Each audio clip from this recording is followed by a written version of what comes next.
a gente erra menos quando a gente conversa mais.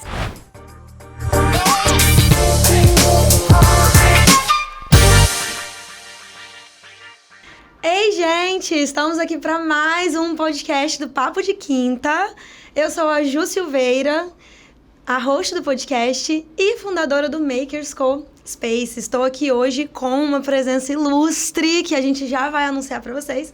Mas antes, apresento as outras hosts maravilhosas do Papo. Nina. Olá, gente. Um prazer estar aqui de novo. Eu sou a Nina Veiga, sou advogada, trabalho com direito empresarial, com foco em tributário e societário e também com planejamento patrimonial e sucessório.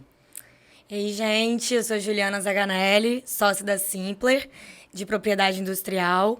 Sou também diretora do Papo de Quinta e estou aqui nesse podcast maravilhoso com uma convidada, né, que a gente já vai apresentar ela. Acho que a Ju podia já apresentar e depois a gente vai ser faz babado isso aqui, introdução. gente. Estamos nada mais, nada menos com a fundadora e conselheira da maior instituição de ensino privado do Espírito Santo. E aí, alguns de vocês com certeza já sabem qual é. Brunella Cili de Assis Bumachar. Seja muito bem-vinda ao nosso podcast. Brunella é sócia fundadora e conselheira da Multivix, a instituição de ensino que possui mais de 40 mil alunos no modo presencial e EAD, e vem crescendo, né, a cada dia. Brunella também é investidora anjo em várias startups e empresas, e também tem uma empresa de biotecnologia e células-tronco, que a gente está muito curiosa para saber essa história, inclusive. É engenheira civil por formação, mestre na PUC e professora aposentada da UFS. Muito bem-vinda, Brunella. Muito obrigada por ter aceitado o nosso convite, estar aqui presente hoje. A gente sabe o quanto você é ocupada, tem um monte de coisa para fazer e dispôs um pouco do seu tempo para passar essa experiência, esses conhecimentos todos para a gente. É uma honra te receber aqui. E para quem está chegando agora no nosso podcast, né? O Papo, ele é um grupo que fomenta o empreendedorismo e a liderança feminina. Então, nada, né, que tem mais sinergia com o nosso propósito do que receber uma mulher brilhante, com uma trajetória de sucesso, né, para poder compartilhar com a gente. Então, assim, é um privilégio para a gente te receber hoje aqui, Brunella. Obrigada por aceitar o nosso convite. E é isso, acho que a gente podia começar a ouvir um pouquinho, né, Nina? Com certeza. A gente está ansioso para saber tudo de você, tá, Brunella? Mas vamos começar pelo começo, né? Como a Ju já apresentou, ela falou que você é formada em engenharia. E eu queria começar te perguntando como que iniciou a sua trajetória profissional, por que você escolheu esse curso e como que foi, né, de uma estudante de engenharia para chegar na fundadora da Multivix, que é hoje a maior instituição de ensino do estado. Bom, primeiro, muito obrigada a vocês pelo convite. Eu que estou encantada com o trabalho de vocês, com o que vocês estão apresentando e com o que cada uma aí traz de riqueza para esse encontro. Na realidade, sobre a minha profissão, eu acho que eu já nasci querendo ser engenheira, não sei, é uma coisa que veio lá de longe, que eu nem me lembro de pensar em ser outra coisa. Mas eu comecei trabalhando como professora de inglês. Eu era novinha, tinha uns 13, 14 anos, em Cachoeiro Itapemirim, dando aula para crianças, né, num cursinho de inglês de Cachoeiro. Com 14 anos. Com 14 anos. O empreendedor já se manifestou nessa idade. Né? Eu gostava muito disso, né? Quer dizer, eu já ensinava assim, os irmãos, eu sou mais velha, então essa coisa já veio também junto comigo. E aí, depois disso daí, eu fui sair do país para fazer intercâmbio, aquela coisa de Rotary Club, e voltei, fiz vestibular para engenharia, entrei no curso e continuei dando aula de inglês. Aí eu já vim para Vitória, né, para a UFES, e comecei a dar aula no IASIG. E aí dava aula geralmente para adultos, né, para empresas. Eu ia para Vale do Rio Doce, para a Cruz Celulose, e assim, isso me fazia me sentir muito, muito bem, porque era primeiro período de engenharia e eu também estava trabalhando. Né? A gente volta com essa vontade de de fazer as duas coisas, aliás, de fazer muito mais coisas, fazer tudo ao mesmo tempo, né? Você fez intercâmbio para os Estados Unidos? Foi. Na época, a gente não fazia muita coisa sem ser Estados Unidos. Eu fiz para Reading, Pensilvânia. Mas desde antes você já falava inglês? É, porque eu estudo inglês e dava aula, né, assim, para criança. Mas é outra coisa você vivenciar lá, né? Aí você aprimora mais e tudo mais. Então, aí eu voltei para dar aula de inglês e fiz engenharia. Levei isso daí o tempo todo, até que tinha uma hora que você tinha que definir, né? Então, aí eu resolvi fazer mestrado, né? Fui para a PUC no Rio, fiz estruturas, voltei, abri um escritório de cálculo estrutural e atuei por um tempo, até fazer o concurso na UFES e voltar para a minha assim, vocação paralela, que é ser professora. Então, eu dei aula na UFES para engenharia civil, elétrica, mecânica, arquitetura. Minha disciplina era resistência dos materiais e sistemas estruturais, que é assim, mais ou menos o início do profissional. Então, eu gostava muito de esse primeiro passo, que você sai do básico, daquela matemática pesada, e entra para entender a estrutura, o funcionamento das coisas, os esforços, né, o dimensionamento, essas coisas.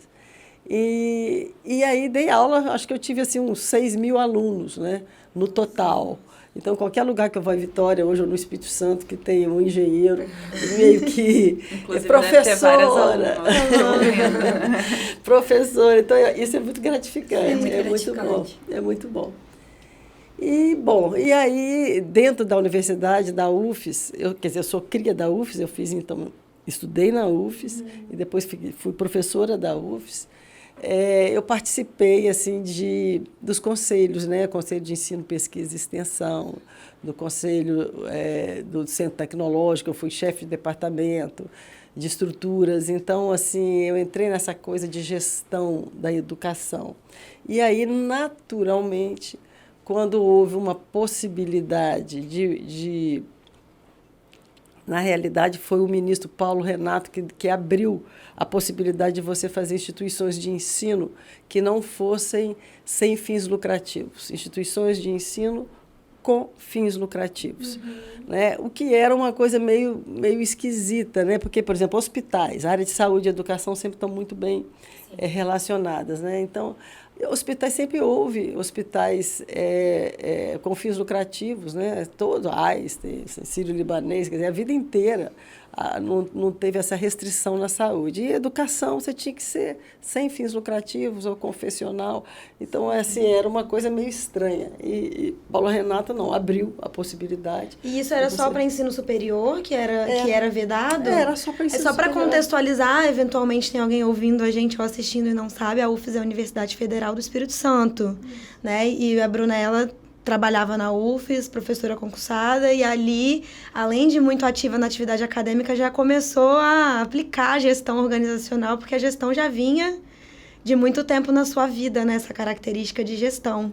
E aí você fez isso ali Eu participava dos conselhos. No setor público. E depois a gente viu essa possibilidade, aí um grupo de professores se reuniu e falou, olha, nós sabemos fazer isso, tanto a gente sabe, né, o que significa montar uma instituição de ensino superior, como a gente sabe a questão de transitar no MEC, você já tem essa familiaridade. Então, foi aí que isso daí começou, mas a gente não tinha muito recurso, obviamente, né, professor de ensino superior, e a gente tinha assim, uma dificuldade de começar num espaço físico alugado, né, porque você tem que pedir autorização ao MEC, então você não tem... você tem que primeiro mostrar que você está apta a ser uma instituição de ensino superior, ser autorizado. Isso é uma concessão do MEC, né? Então, essa autorização você tem que ter não só o espaço físico, como toda a bibliografia, todos os laboratórios, né? Pelo menos para os 2 primeiros anos. Né? Então, isso é investimento. Né? E a gente, como professor universitário, ficava difícil. Então, a gente fez um acordo com o dono de um prédio que estava vazio, que tinha sido escola, um contrato de risco. Né? Porque uma escola em agosto que não estava funcionando, né? não funcionaria até fevereiro. Então, ele não ia alugar para ninguém nesse meio tempo. Então, ou a gente... não, então, nós fizemos uma proposta da gente alugar o prédio, né, por um preço simbólico, né, um contrato de risco, que se a gente conseguisse a autorização do MEC, nós pagaríamos retroativamente preço de mercado, né, o valor de mercado. E se não, a gente daria aquela taxa e pronto. E foi assim que a gente começou. E aí, daí para frente, assim, a gente tinha muita credibilidade no mercado, porque nós tínhamos todos, né, assim, muito tempo de Universidade Federal, nós éramos todos da Universidade Federal, então isso daí assim, foi um diferencial para começar, né? A gente era educador já, a gente era do ensino superior, né? Então a gente não Pois é, eu vou pegar um gancho aqui rapidamente, porque eu percebi que você em todos os momentos falou sobre esse processo de início, né, da instituição no coletivo. Né? Vocês eram todos professores, né? Todos reconhecidos no mercado. Quantas pessoas eram, assim, quantos professores estavam envolvidos no início desse projeto? Olha, professor Rômulo Augusto Penina, que faleceu aos 2 meses, e ele tinha sido reitor por 2 mandatos, né? Professor Alexandre José Serafim e professora Marlene Serafim, né? Ele já era doutor naquela época, que ninguém era ainda, né? Ele só tinha poucos doutores na área dele, que a área dele era, hoje é engenharia ambiental, na época era saneamento, né? Então, professora Marlene e eu, né? Então, nós começamos isso daí e logo depois precisamos logo de ampliar o espaço físico. Eram todos da área de engenharia, Brunello? Professor Alexandre, sim, professora Marlene era de letras, né? E professor Penina era da área de odontologia. E eu era engenheira também, né? Então... E aí, então, começou com esses 3 cursos? Nós não, começamos com uma ousadia que nós botamos cursos na área, nos 3 áreas de conhecimento, né? Na área de saúde, o curso de farmácia e bioquímica, na área de tecnologia, que era engenharia de produção, e na área de humanas, que era administração e ciências contábeis, né? Por que era ousadia? Porque a área de tecnologia e a área de saúde precisa de laboratório. Geralmente, a instituição de ensino começa na área de humanas, porque os investimentos são menores, né? Então, a gente, assim, meio que muito por idealismo, né? Então, também porque era dinheiro, a área de atuação de vocês, a gente tinha mais familiaridade, mais segurança, né? Uma paixão envolvida também, para mostrar que a gente sabia do que se tratava, né?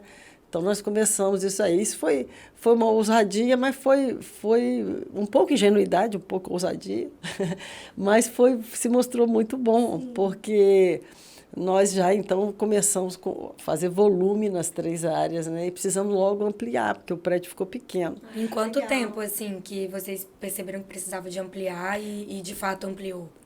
Vamos botar lá. Você começa, né, com 2 turmas de cada, vamos botar assim, né? Então, eram 4 cursos, né, 40 em cada turma, e aí, rapidamente, de um ano para outro, a gente precisava de mais salas de aula, né? Então, aí, nós resolvemos alugar outros espaços, o que ficava meio complicado, porque você teria que duplicar a secretaria, duplicar a biblioteca, quer dizer... Né? Mais gasto também. Pois é, era mais complicado, tudo, logística, tudo isso. Então, nós funcionamos, então, no Sacré-Cœur de noite, você imagina. Né? De noite, nós alugamos o Sacré-Cœur e funcionamos também em cima da Fiat, ali na Reta da Penha. Então, teve uma época que a gente tinha 3 espaços, né? Porque a gente precisava de mais salas. Aí a gente viu que precisava unir tudo primeiro e num lugar que pudesse crescer. Então, nós aí conversamos com empresários e entraram 2 empresários no grupo, o que foi muito, muito positivo, né? Tudo que eles nos pagaram era para comprar terreno e construir o nosso campus de Goiabeiras, né? E aí foi a família Menezes, Rogério Menezes e Luiz Carlos Menezes, da Metro Engenharia, e Fernando Ribeiro, da Pelicano. Sim. E aí foi bom, porque fez um mix de academia e empresários da área da construção pesada e da construção civil, né?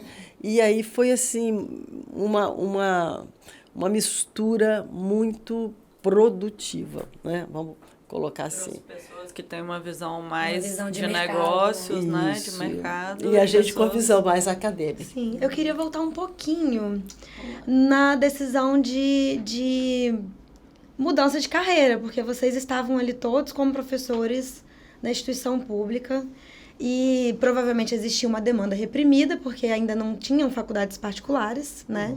Então, existiam milhares de alunos, milhares de pessoas querendo estudar e não tinha vaga, talvez, na instituição pública, ou elas não conseguiam aprovação e tudo mais. E aí, o que foi? Qual foi o ímpeto de vocês, assim? Qual era o propósito, a essência do porquê abrir uma instituição privada? Muito bem. Olha, todo mundo tinha na família jovens que não conseguiram passar nos vestibulares aqui, principalmente de engenharia, só tinha UFES, engenharia só tinha UFES na época. Na área de saúde, farmácia e bioquímica, só tinha uma faculdade pequena, chamava FAFABS, bem pequena, assim, tipo 20 vagas anuais, que assim, deixava muito a desejar na época, né? E então a gente tinha, e medicina, né? Na realidade, você vê a área de saúde, a área de tecnologia, todas as áreas. Que a gente via, se você tinha amigos e parentes que iam, tentavam vestibular, que não passavam e tentavam fora, e a gente, o Espírito Santo estava exportando cérebros. Porque esses jovens saíam do estado para estudar, muitas vezes encontravam o mercado de trabalho, facilidade, e não voltavam para o Espírito Santo, né? Então, a gente achava assim, um absurdo a gente ter só uma instituição de ensino federal, e nós tínhamos algumas privadas que também só estavam atuando na área de humanas, e tínhamos da área de saúde, a EMESCAM.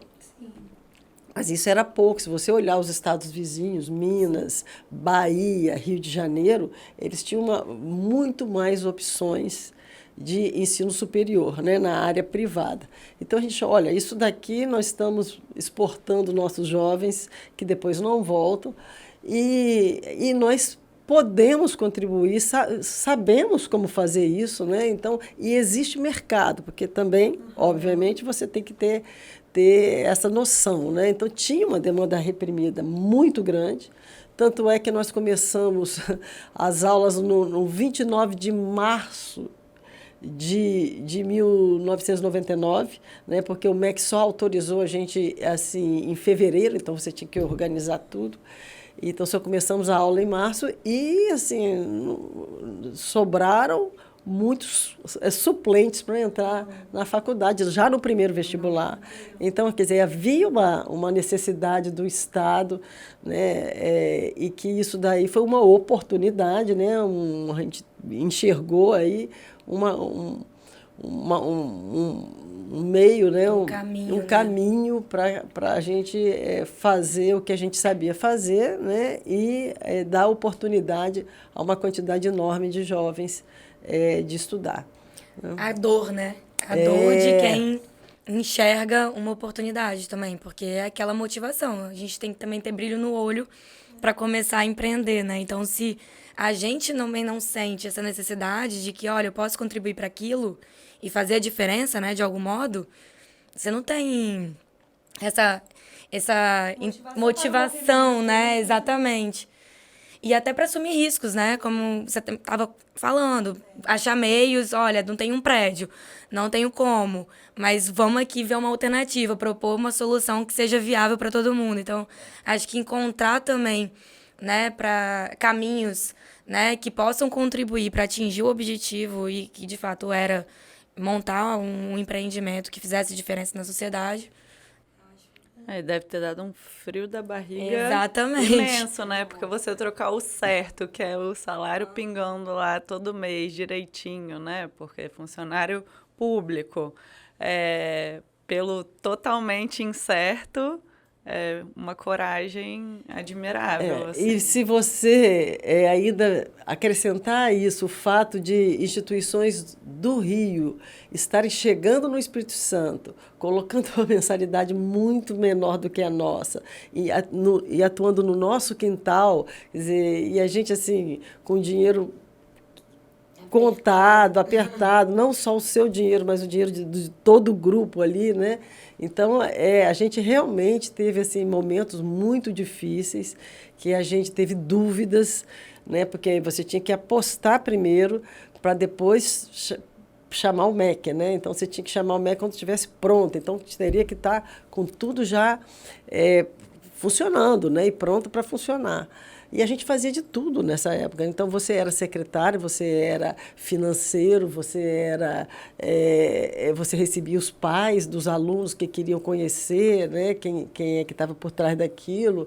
A gente tinha que providenciar equipamentos para os laboratórios. Então, você tinha que fazer toda essa parte de compras, né?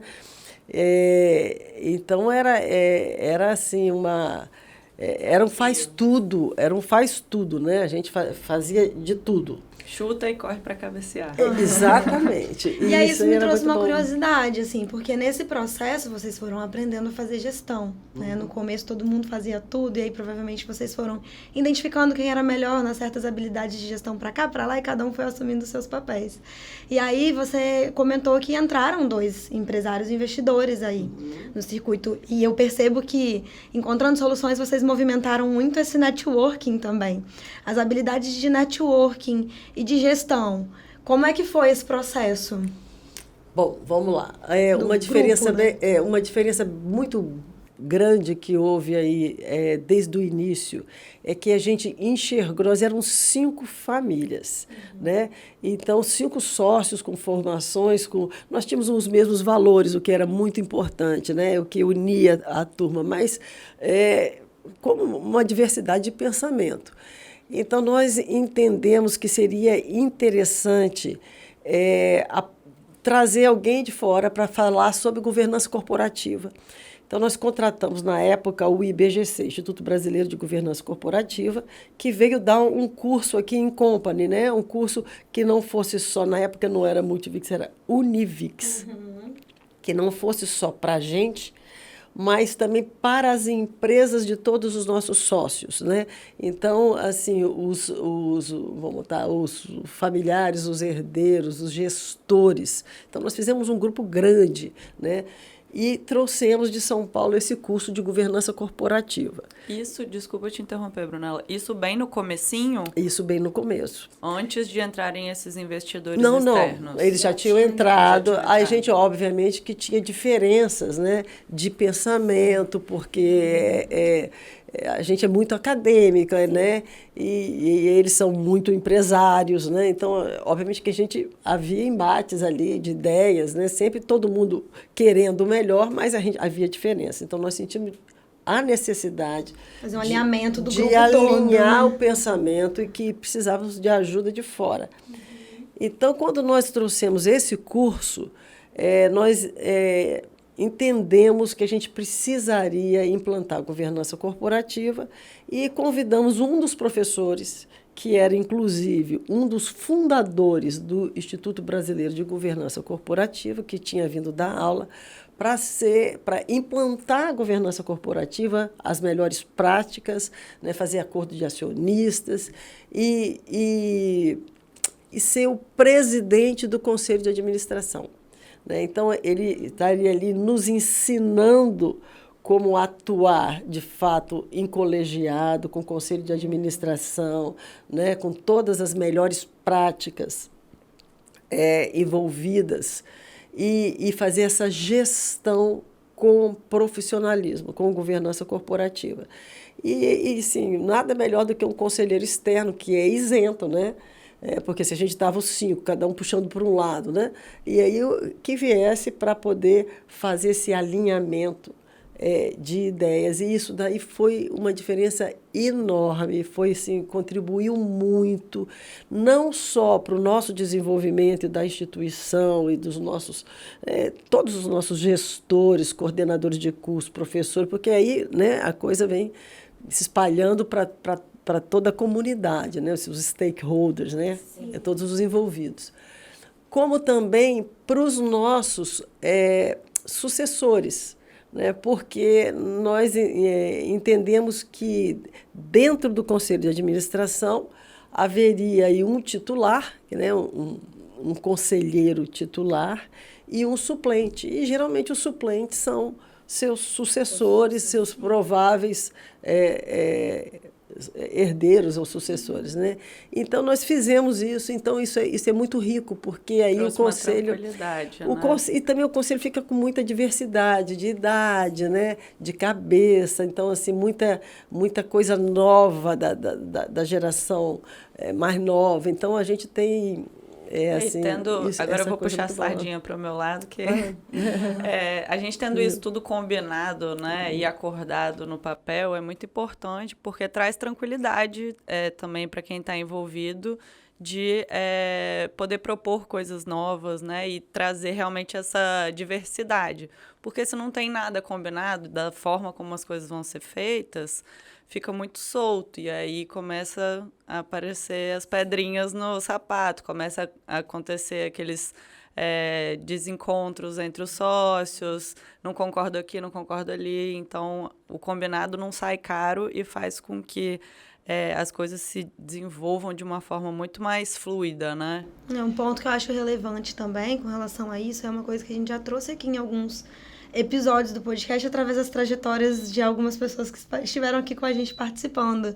É muito importante você entender que por mais que todos tinham milhares de habilidades ali, a hora de saber procurar ajuda, né? Porque muitas vezes isso faz com que o negócio perdure por tantos anos de forma sólida e saudável e obtenha sucesso. Às vezes as pessoas...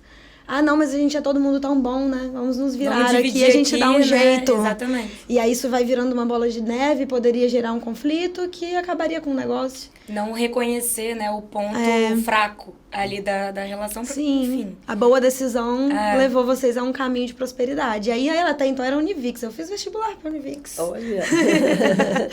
E aí a Univix foi se transformando, né? A Univix foi se transformando e, assim, isso que vocês colocaram aí... tem assim, detalhes muito, muito representativos, porque quando você tem 5 famílias, né, 5 cabeças, e tem coisas que você não consegue verbalizar ou dizer, ou que ficam mal resolvidas, essas coisas só tendem a crescer. Então, quando a regra do jogo, como a Nina falou, está estabelecida, está escrita, né? Mesmo que você não vá na regra do jogo, ela está ali, ela existe. Então, todo mundo sabe que tem que respeitá-la. Então, ela é uma segurança para você tratar de qualquer assunto, mas os assuntos mais delicados, né? Isso é preventivo. E, geralmente, a gente busca, nas reuniões de conselho, consenso, convencimento. Eu não me lembro assim, de algum assunto polêmico que foi votação, né? A gente tenta, de toda maneira, trocar ideia, convencer. Todo mundo cede de vez em quando. Todo mundo diz que volta atrás, que pensava assim no início, mas que depois, em algum momento, está amadurecendo mais. Então, não tem essa coisa de você... Eu perdi, você ganhou, Sim, não é? Não tem esse... Todos nós ganhamos quando nós evoluímos juntos, né? Sim, pensa junto... Meu avô brinca que a gente erra menos quando a gente conversa mais. Com certeza. Então, e quando as coisas estão assim, escritas e claras, a regra do jogo está posta, você pode conversar dentro daquelas regras ali com muito mais liberdade, né? Então, você tem os fóruns específicos para tratar dos assuntos específicos, e isso daí nós não estamos inventando, né? Quantas empresas já fazem isso há tanto tempo, né? Nós temos grandes exemplos de governança corporativa no país, a Gerdau é uma delas, e que assim, já está na 5ª, 6ª geração, né? E isso daí faz com que a instituição seja longeva, né? Ela sobreviva a nós todos. Faz toda a diferença. Porque até para tratar os assuntos mais delicados, quando tem uma regra clara, você não fica constrangido, eu vou ter que falar sobre tal coisa, né? Então já tá ali, é só seguir, conversar sobre aquilo e tentar desenvolver melhor.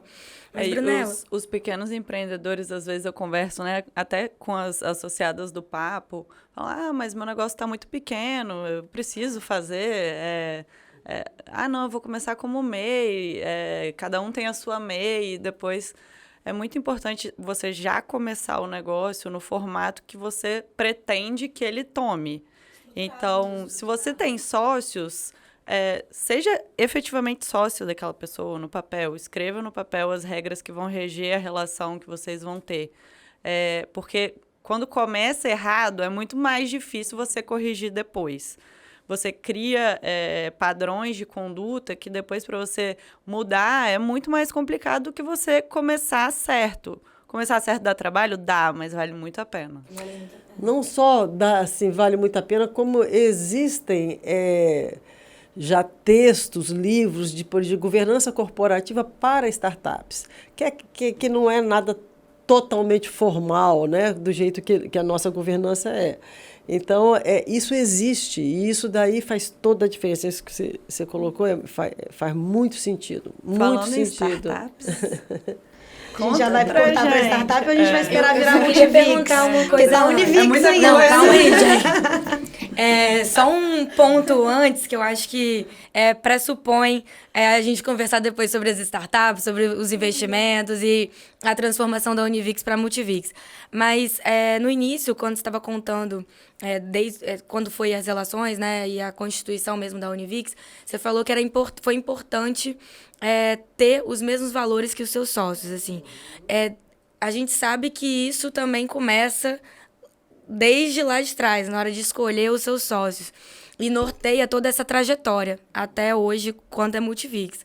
Então, eu queria saber, assim, quais são os valores que vocês têm e quais são os valores que você acha que são importantes para ter uma trajetória empreendedora de sucesso, para ter né, uma convergência entre os sócios, né, para que essa relação seja de fato saudável.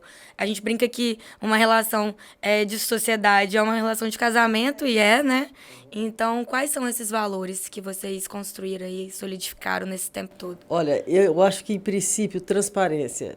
A gente não pode, de forma nenhuma, tentar sobreviver sem ter tanto tempo num casamento, né? Uns 5 sócios, vamos botar assim, sem ter total transparência de tudo.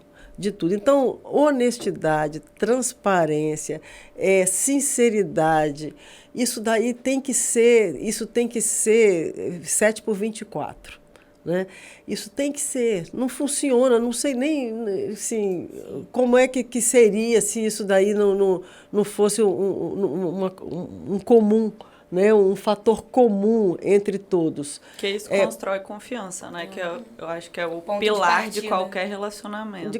E empatia, né? Empatia com o outro, seja lá o outro, um fornecedor, um aluno, um pai de aluno, um sócio, né?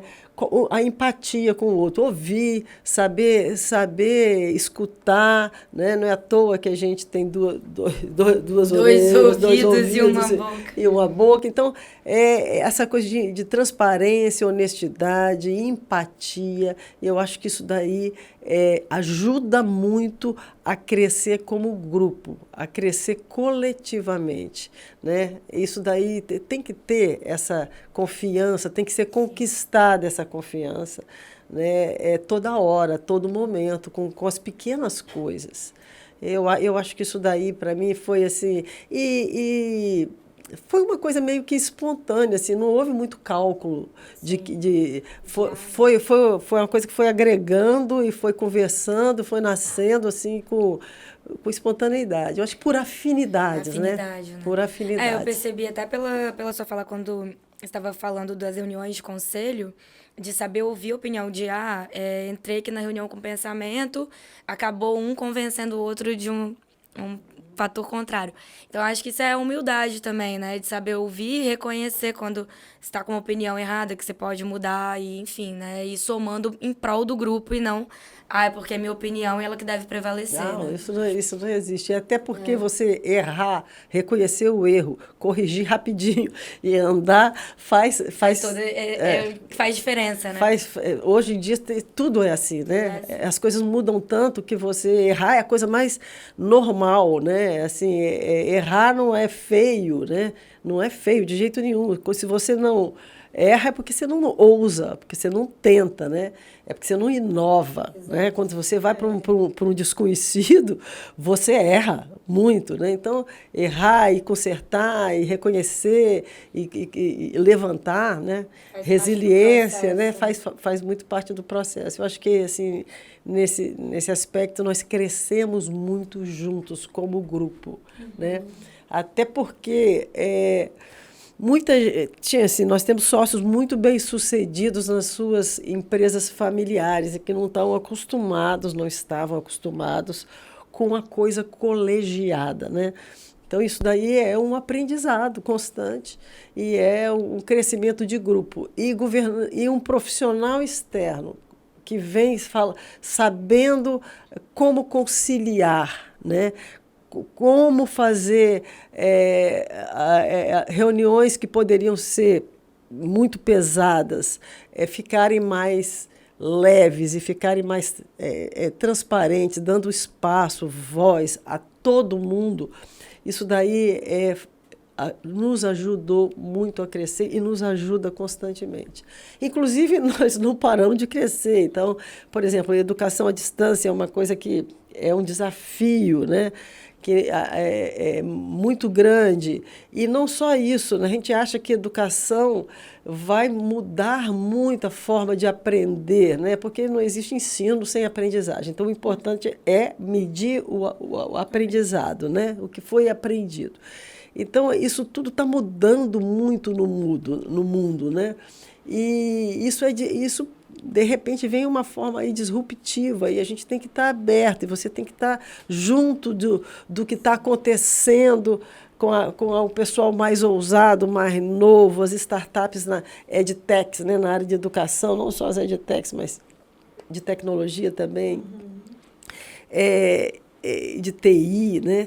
Então, a gente tem o tempo todo muito desafio, constantemente. Então, essa coisa de você aprender a lidar com o erro e mudar o rumo rápido, isso daí, a pandemia foi pandemia, exatamente. Foi um super teste, né? Eu ia perguntar também. O EAD surgiu na pandemia, já tinha? Né? Não, a gente já tinha EAD. Que legal, que bom, né? A gente já tinha EAD, o que foi assim, um tremendo adianto, mas se desenvolveu, né? Como em todos os setores, né, se desenvolveu com uma velocidade muito acelerada, que a gente teve percalços, né, teve adaptações e insatisfação de todo mundo, dos alunos, dos professores, muita coisa para ser ajustada, e tivemos que, né, romper com todas essas dificuldades aí e chegar, e estamos hoje assim com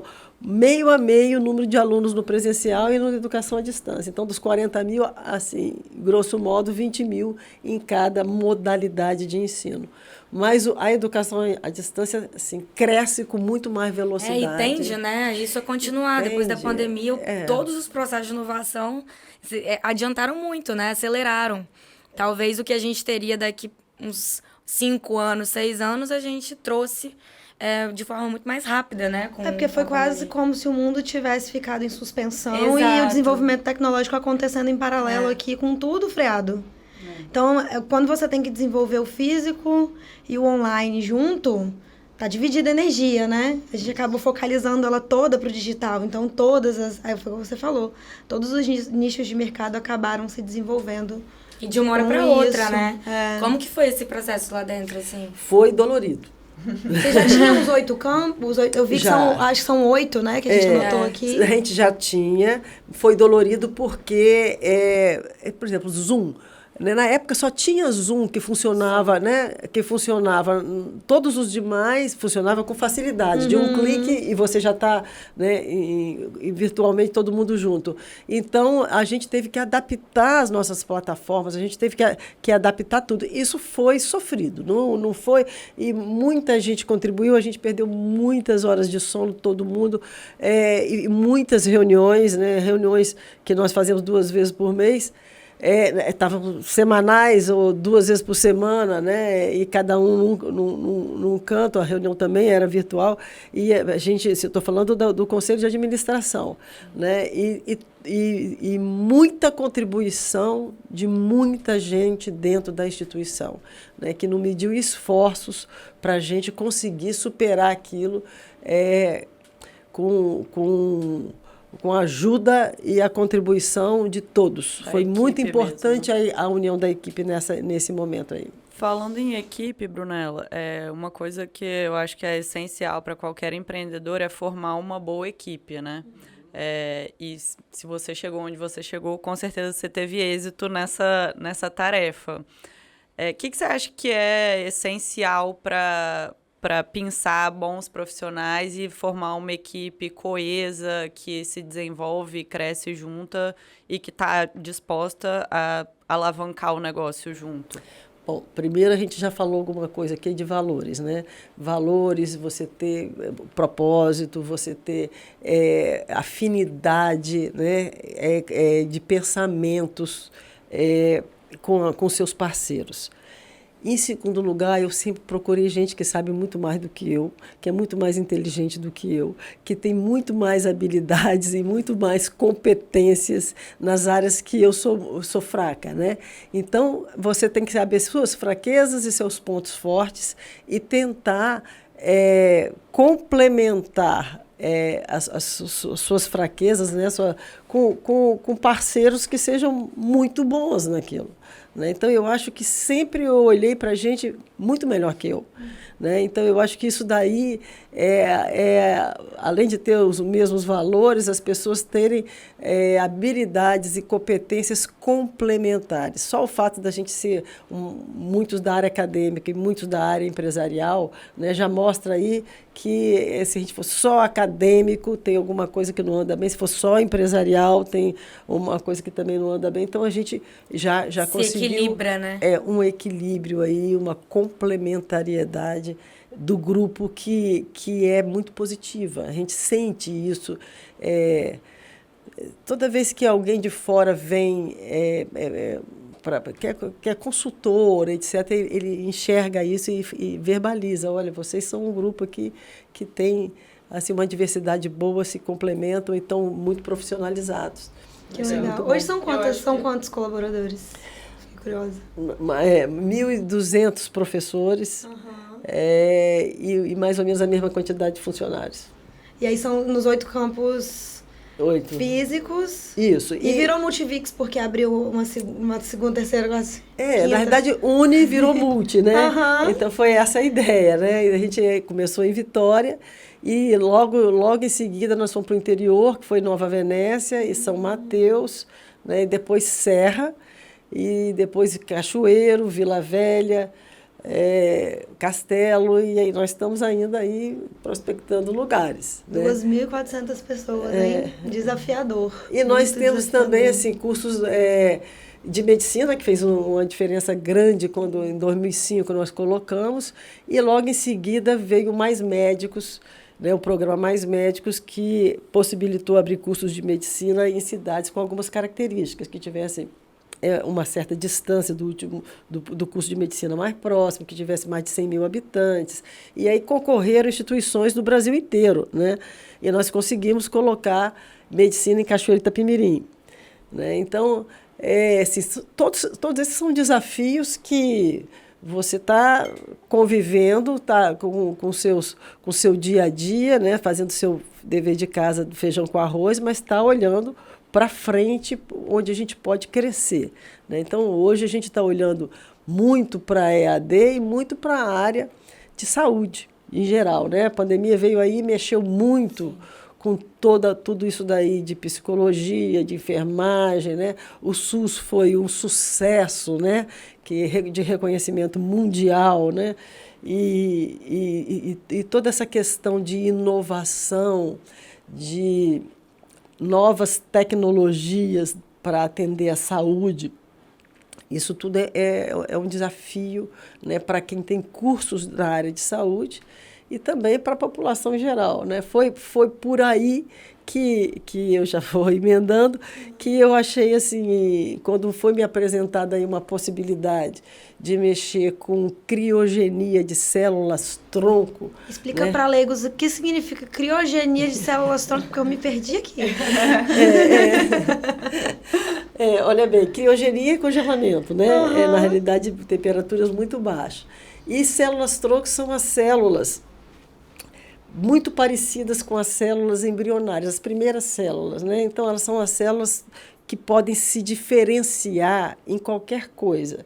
Então, são as células originais, que pode virar, por exemplo, neurônio, pode virar músculo, pode virar osso. Então, podem suprir qualquer tipo de demanda do corpo. Do corpo, assim. Exatamente, para a medicina regenerativa, né? Então, quem é que não está sujeito a um acidente, você tem que recuperar tecidos, Sim. órgãos, né? Então, é isso de que trata a célula-tronco. E foi um capixaba que nos procurou, chamado José Ricardo Muniz Ferreira, que era dentista e que fez mestrado na PUC, em São Paulo, e doutorado no Instituto Militar de Engenharia. Aí você fala, mas um dentista no Instituto Militar de Engenharia, né? É porque eram novos materiais. Então, são essas coisas de desafio, né? E de áreas que parecem que não têm a ver e tem tudo a ver. E aí ele nos procurou, não assim na Multivic, mas como pessoa física, para a gente, para apresentar a proposta dele de fazer essa empresa que chama R-Crio. R de regeneração, de medicina regenerativa, e Crio de criogenia, congelamento, né? E a gente achou isso assim, muito desafiador, uma coisa muito nova e muito ousada. Né? E foi recente isso, Brunella? Não, foi 2014, né? Já tem 8 anos. E aí a gente precisa retirar a célula-tronco, seja de crianças, né, no dente de leite, por exemplo, que é uma coisa que seria descartada, o dente de leite, e que tem ali um ouro, que é a polpa do dente de leite, tem a célula-tronco muito, muito versátil, parecida com a célula inicial, com essa coisa de virar qualquer coisa. E aí, a criança tá perdendo dente agora? Pega o dente e te entrego? Exatamente isso. Gente, quem quiser me doar dentes de leite, estou aceitando. Bem, não é bem assim, né? Na realidade, você tem que tirar a fada do dente. Fada do dente. Muito bom. Faz uma mágica.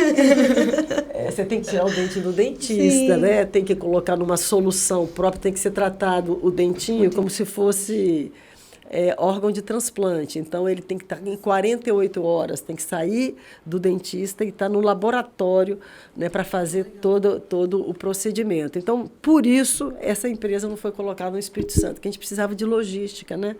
Então, 48 horas de qualquer ponto do Brasil, a gente tinha alguma dificuldade de voos. Aí nós fomos para Campinas, nós estamos lá no Alphaville Comercial, pegamos um laboratório e montamos lá esse centro de processamento celular, centro de terapia, né? É como se fosse uma célula medicamentosa, o que nós estamos nos propondo a fazer hoje. É um medicamento que vai estar nas prateleiras das farmácias de hospitais, né? E que podem ser usados para emergência, seja AVC, seja um ataque cardíaco, seja para implante ósseo. Não é uma coisa personalizada, então, porque quando você estava falando, eu estava imaginando que era assim, quando eu tiver um filho, eu vou pegar lá o dente de leite dele, vou guardar para se um dia acontecer alguma coisa com ele, eu ter lá a célula-tronco. Na realidade, nós temos 2 modalidades, né? Você tem a célula para uso em você mesmo, né? Que você tá preventivamente tirando e guardando, porque a idade da célula é da idade que você tira. Então, quanto mais jovem, mais eficiente a célula. Eu vou contar uma coisa. Eu tenho uma mãe de 85 anos que tirou a célula-tronco do palato, que é do céu da boca, para fazer implante no tornozelo. Quer dizer, e ela está com isso daí levando em diante. Então, isso aí não tem idade. Então, adulto tira pode ser da gordura, né? Pode ser quando você vai fazer uma lipoaspiração, quando você vai tirar o dente ciso, pode ser do céu da boca, né? Do periósteo. E você pode simplesmente guardar e ter isso preventivamente para uso autólogo em você mesmo, como você pode. Já tem terapias e já tem tecnologia para desenvolver medicamentos baseados em células-tronco, para ser usado em qualquer pessoa. Então, nós temos as duas modalidades. Isso tudo é muito, muito novo. A regulamentação da Anvisa, que permite tudo isso acontecer, ela é nova, é 2021. Vocês devem estar ajudando a criar, na verdade. Né? Na realidade, a gente está dando, sim, conteúdo para as regulamentações de desenvolvimento, porque isso é novo no mundo inteiro. Altamente disruptivo. E isso né? tudo começou Muito legal. Fruto de um questionamento sobre a questão da saúde em si. Né? Começou a perceber a pandemia, a necessidade de se envolver mais em demandas voltadas para a saúde, até que chegou... Não, foi 2014. Foi muito antes, é verdade, é verdade. Não, 2014. na realidade, isso foi iniciativa desse, vamos botar assim, cientista, inventor, né? Sim. E que ele teve esse insight e chegou com uma proposta para algumas pessoas. Na hora que ela estava falando da parte da pandemia, que a saúde estava aumentando e tal, eu pensei que fosse mais ou menos casado nessa época, mas realmente... Mas você vê como está tudo relacionado, tá tudo relacionado. A normativa, sim, provavelmente foi fruto da pandemia, né? Porque é de 2021. Isso. E aí eu acredito que tenha batido essa consciência de, opa, peraí, esse aqui é um bom caminho. Inclusive para vacinas de Covid, Sim. né? Células-tronco estão sendo... Tem muita pesquisa nesse sentido. Então, assim, tudo é muito dinâmico e muito interligado, né? Você vê que eu comecei a falar em curso de medicina, em disrupção, e de repente a gente está falando em outra empresa que é de biotecnologia, né? E falando em disrupção, vamos chegar naquele ponto que eu tô... como que começou esse seu interesse pelas startups? A gente sabe que você é investidora anjo de várias startups, não sei se só aqui do estado ou do Brasil todo. Você acha que esse interesse surgiu da sua atuação acadêmica ou tem uma outra motivação? E conta pra gente um pouquinho dessa parte da sua vida também. Porque a atividade de educação e medicina é constante inovação, né? E aí vem já da raiz aí.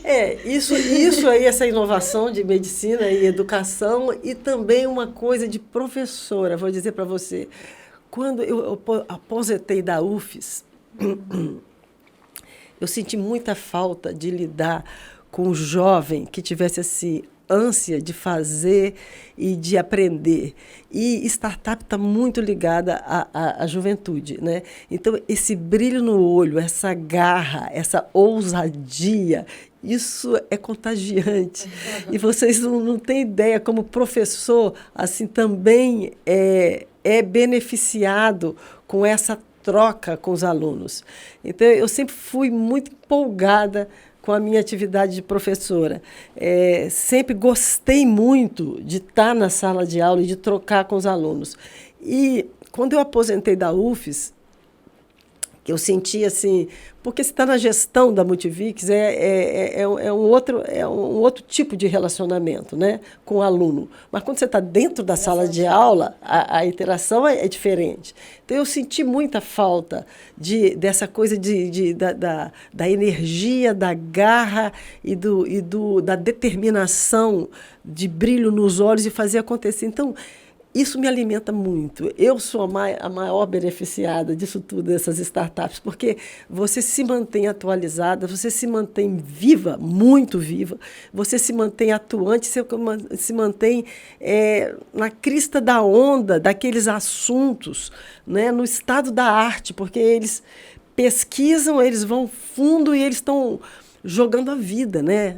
Geralmente, quem é empreendedor de startup abriu mão de outros caminhos profissionais e está se jogando para um tudo ou nada, né? É uma opção de vida. Então, assim, me lembra um pouco que eu também fiz em alguma época da minha vida, mas agora com muito mais rapidez, tecnologia, muito mais... o mundo inteiro mudando e fazendo as coisas mudarem. Então, isso aí é um pouco de egoísmo, é para mim. É porque eu gosto dessa troca, dessa energia. Isso me motiva de acordar todo dia e trabalhar. É isso que me dá assim, força para querer sempre estar sendo curiosa, vendo coisas diferentes e me interessando por coisas que eu desconheço totalmente. Que eu Às vezes até eles, né? Porque estou completamente alienada e me dá assim, uma curiosidade muito grande de entender. E aí, quando você se envolve e você vê que tem uma possibilidade de escalar, obviamente também, né, você tem que ter todo um contexto, tem que ter nicho de mercado, tem que ter pesquisa, tem que resolver uma dor que às vezes você nem sabe que tem, mas que todo mundo tem e que você só vai reconhecer depois que alguém falar e der uma solução. Então, isso tudo é muito desafiador e isso me anima. Te move. Isso me é emociona. Perceptível, né? Porque ela fala empolgada. Um brilho no olho. É o brilho no olho que ela busca, ela tem, né? Isso é emoção. Né? Isso me emociona. Me emociona mesmo. E como que você entrou nisso efetivamente, Brunella? Alguém te procurou, assim, um empreendedor falou: ei, Brunella, tudo bem? Posso fazer um pitch? Um aluno doido com uma ideia maluca que não existe ainda. Ou você que foi atrás? E como que é hoje, assim? Acho que seria legal até você explicar um pouquinho o que é o investimento anjo, porque provavelmente muita gente não conhece. Uhum. Na realidade, assim, o primeiro passo fora da educação superior nesse sentido foi com a R-CRIO. Eu achei essa história de célula-tronco muito vanguarda, então entramos nisso daí. E aí eu comecei a ver que tinha muita gente no meu entorno fazendo coisas ousadas, diferentes e novas, e comecei a perguntar. E aí, quando você começa a perguntar, você atrai, né, pessoas que estão com ideias diferentes e que estão começando projetos diferentes. E aí é uma coisa que você nem sabe direito quem procurou quem, se é quem o ovo é a galinha, né? Quem é que vem primeiro, né? Você foi se interessando, você estava nos ambientes e você conversou com a pessoa e viu o que ela estava fazendo e procurou saber mais. Mas eu penso que assim vai ficando cada vez mais difícil você fazer uma seleção, né, uma curadoria e você escolher em que apostar. Primeiro, porque tem muita coisa acontecendo. Segundo, porque a gente sabe, né, que estatisticamente 1 em cada 10 vai para frente, né? Então, são muitas variáveis para serem analisadas e está ficando cada vez realmente mais difícil você Dá um escolher. tiro certeiro. Escolher assim, pelo seu conhecimento. Então, agora a gente está tentando juntar pessoas ou instituições, entidades que fazem isso profissionalmente, né? E aí é por aí que eu estou me direcionando agora. Eu iniciei analisando e eu escolhendo pelo que você tem de história e de conhecimento, né? Agora já não dou mais conta disso daí. Qual assim, você saberia dizer a pluralidade de áreas que você tem hoje investida, por exemplo? Eu tenho muita coisa em edtechs, né? Eu tenho alguma coisa em energia, eu tenho alguma coisa também em TI, né? Então, é variado. E quais são os critérios que você identifica assim, como essenciais para investir? Primeiro, eu acho que é a escalabilidade. Você tem que ter alguma coisa que tem mercado, né? Então, é isso daí, né? Escalabilidade. Segundo, você tem que ser competitivo e estar apresentando alguma coisa que vá atender a um número grande de pessoas. Né? E tem que ser competitivo, né? Com o que já tem aí. Ou tem que ser inovador, apresentando uma solução para problemas antigos, né, serem resolvidos de maneiras diferentes, né? E terceiro, ou talvez a ordem não tá sendo justa aí, estou só falando as coisas que vêm à cabeça, na realidade, o empreendedor. Você tem que olhar para ele, você sentir que ele está fazendo daquilo a vida dele. Aquilo ali, além de ter mercado, além de ser escalável, além de ter resolver problemas, ele tem que ser incansável. Ele tem que ser resiliente. É um investimento de fato na pessoa, né, que está à frente. À frente. Ele tem que ser resiliente, ele tem que ter esse perfil, né? E isso daí, eu acho que isso não só faz diferença para o sucesso, né?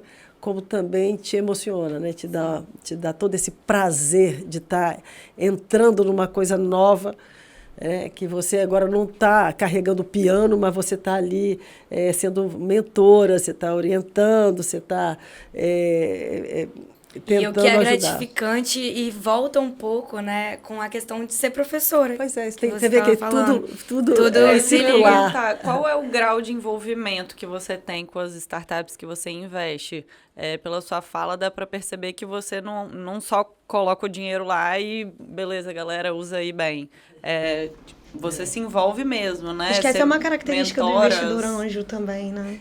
Na realidade, é que eles chamam de smart money, né? É o dinheiro que vem com alguma coisa além do dinheiro. Então, eu só entro em algumas coisas que eu penso que eu posso, de alguma forma, contribuir, né? Então, eu tento ficar sempre muito perto, acompanhar, opinar, né? E me envolver. Eu acho que eu não tenho nada que só entre assim com recurso. Eu sempre me envolvo. Meu grau de envolvimento é total, meu dia inteiro é tomado com isso. Hoje em dia, seu tempo é mais focado para isso? Na realidade, nós temos conselho de administração, que você não é só fazer as reuniões, você tem que se preparar, você faz parte de comitês, você tem... Então, eu diria que metade. Uhum. São quantas hoje? São umas 16 por aí. É bem tranquilo, né? Um Pessoa dia leve, imagina. Faz quase nada, bem tranquilo. Tá e como que você se vê, assim, Brunella? Você vê mais a Brunella investidora dessas startups, de buscar alternativas, enfim, empresas inovadoras. Você se vê mais como conselheira ali na Multivix. Como que você se vê daqui, assim... Onde que te dá mais brilho nos olhos? Posso responder o que eu vejo? Pode. Em alguns minutos conversando com você. Eu também acho que eu posso falar. Eu vejo uma professora apaixonada. Bom, legal, muito bom. Olha, eu não tenho, assim, preferência, não. Essas coisas que me dão muita emoção, eu me jogo aí com o mesmo fervor, com o mesmo envolvimento, né? Mas você também tem outro lado. Eu sou avó, né? Eu tenho um filho que mora fora do país, né? Eu gosto de viajar, eu gosto de fazer yoga, gosto de vinho, gosto de ler, gosto de trabalhar, gosto de caminhar. Tá, gente? Porque a carreira dela é tão rica que a gente nem tocou na parte pessoal, né? Que a gente costuma sempre perguntar, mas não deu tempo o ainda. Equilíbrio é o equilíbrio que a gente tenta buscar, né? Você não é só profissional, você não é só mãe, você não é só professora, você não é só esposa, você não é só amiga, badalação, você não é só malhação, né?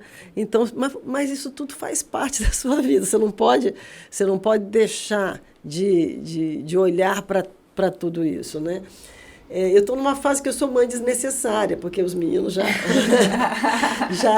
saíram. Os meninos não são homens, né? Você não pode infantilizar. Você tem quantos filhos? Eu tenho 2 filhos e 2 netos, né? Mas um trabalha com avião na Embraer. Ele, inclusive, na pandemia, ele veio para cá, pegou o carro e veio para cá, porque não tinha medo de pegar avião com a família.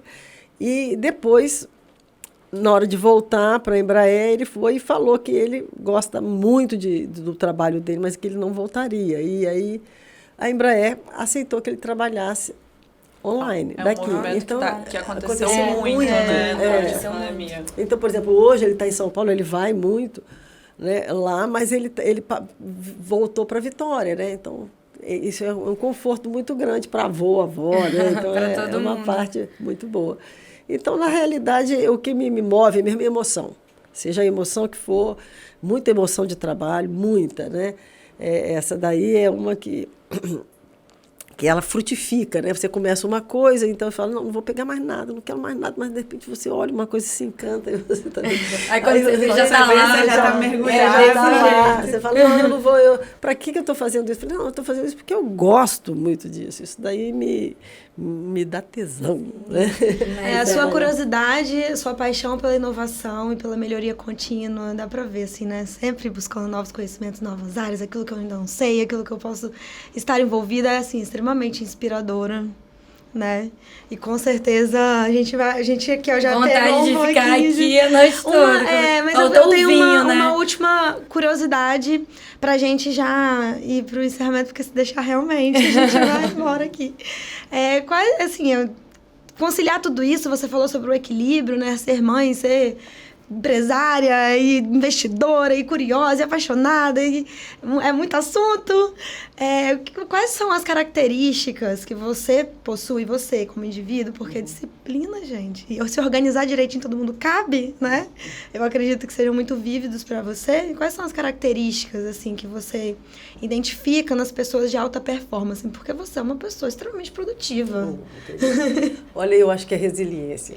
É resiliência, assim, que faz você ter convicção de que você está no caminho certo, que você vai acertar, vai chegar lá. Eu acho que é isso aí que faz as pessoas caminharem, evoluírem, né? E agregarem outras pessoas que também pensem da mesma forma e que também acreditem no que você acredita, né? E que seja envolvido pelo que você está envolvido. Eu acho que é resiliência, assim, com certeza, porque tem muitas dificuldades, a gente falando assim, né? E também tem muitos fracassos, óbvio, a gente só está falando de sucessos, não. Eu entrei em startups que não floresceram, né? Eu tive fracassos na minha vida, eu tentei coisas que não foram para frente, né? Então, e você levantar e continuar e olhar para cima, olhar para frente e aquilo não deixar aquilo te abater. Não quer dizer que eu não tenha tido momentos de muito, vamos botar assim, sofrimento. Eu não sou uma pessoa depressiva, mas eu tive depressão em um certo momento. Eu tive depressão, com tudo que a depressão traz, e foi uma coisa muito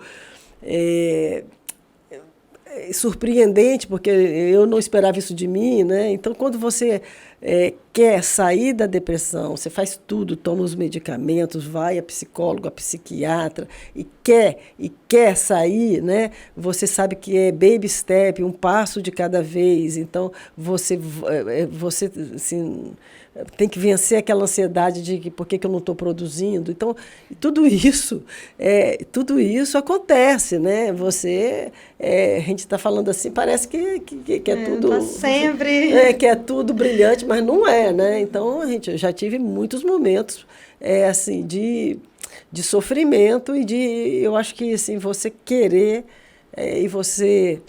olhar para frente e saber que você tem um caminho pela frente, que você pode começar de novo e que você tem que fazer o que você acha que tem que ser feito para você continuar, né? Isso daí é resiliência. É um diálogo interno também muito importante, né? Porque a gente conversar com a gente mesmo, entender que a gente está mal, mas que é o momento e que a gente quer melhorar e buscar ajuda, tanto fora, mas também interna, porque tá dentro da gente essa força, né?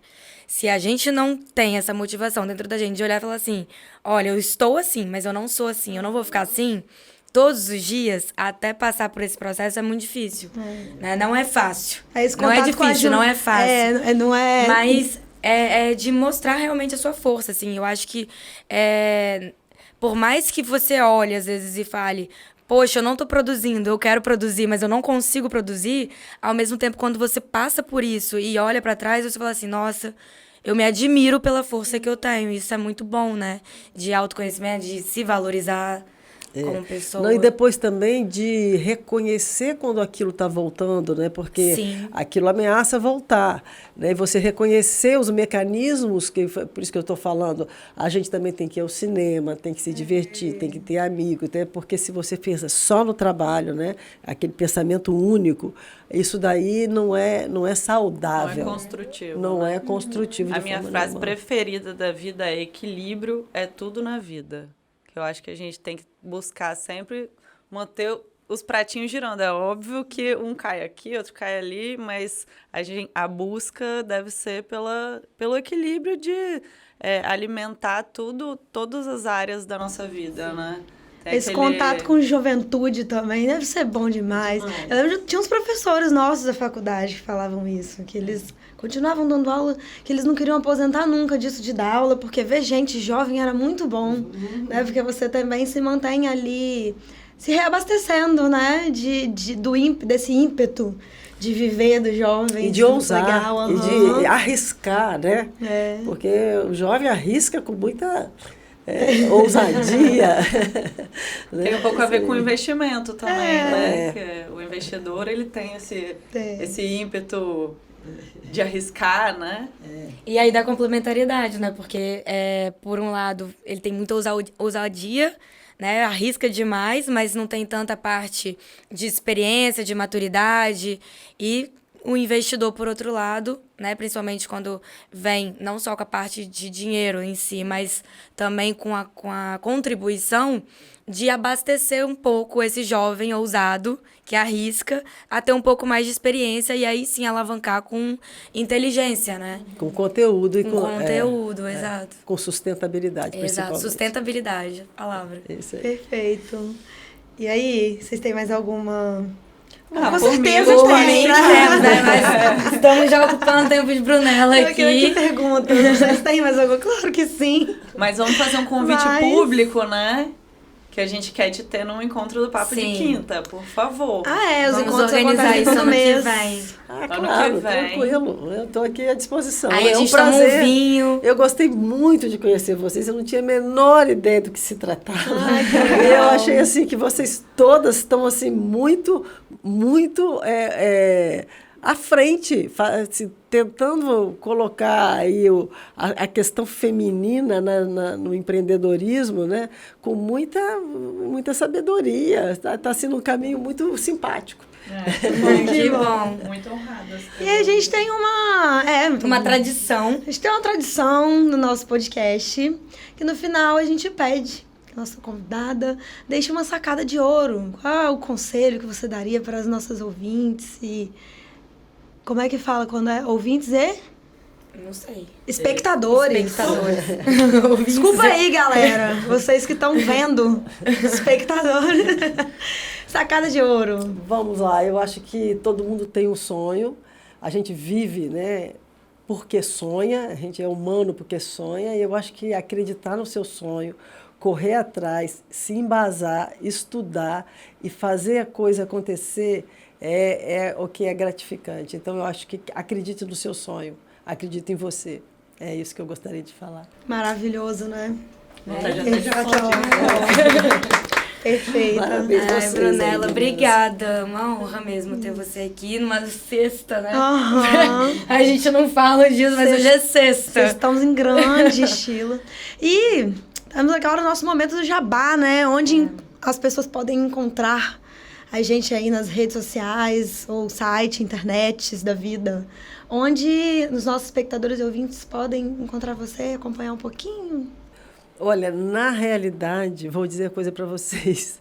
Eu não sou muito de redes sociais. Vou falar isso bem Acompanha os baixinho.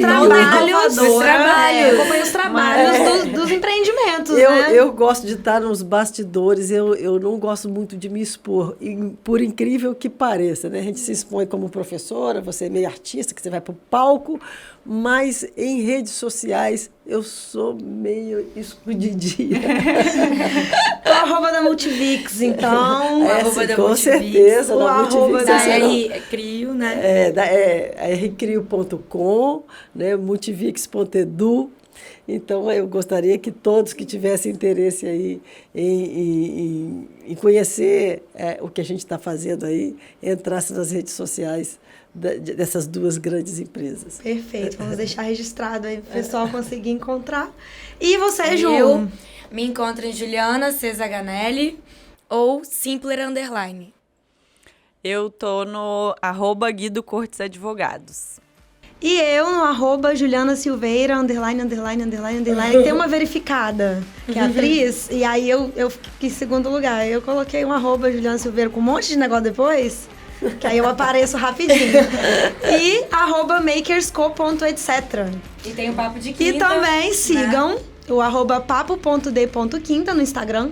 Também se inscrevam aqui no canal, comentem, se quiserem deixar alguma pergunta para a Brunella, a gente passa para ela.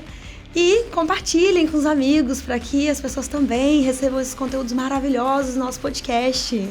Brunella, mais uma vez, muito obrigada por estar aqui presente com a gente. Foi fantástico poder aprender um pouco, né, com você. Obrigada também às minhas maravilhosas companheiras de hosts. E é isso, gente. Tchau. Todos os dias. Esqueci, é porque eu tô sem caneca, olha só eu. Vai pra vocês aí, ó. Todos os dias faça diferença. Tchau.